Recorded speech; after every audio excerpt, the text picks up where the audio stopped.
Hey everyone, welcome back to our channel. In this video, I'm going to show you how you can sell crypto on Exodus wallet. In order to sell crypto on Exodus wallet, first thing first, you'll have to log into your Exodus wallet.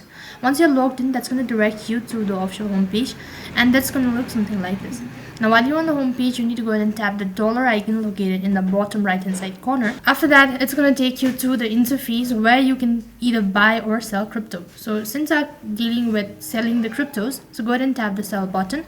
As soon as you click the sell button, under it you need to select what cryptocurrency or an asset that you wish to sell.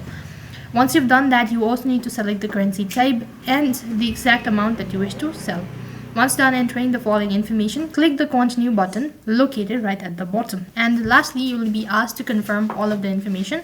So go through it all, and if you're sure about it, then tap the sell button. And usually selling or buying crypto is going to take a while. So all you can do is wait patiently until 24 to 48 hours, and you'll be receiving a statement stating that you've successfully sold crypto on Exodus wallet. So in that way, you can sell crypto on Exodus wallet. That is all for this video. I hope the video was helpful. Make sure to like, share and subscribe to our channel. Thank you for watching. See you in the next video.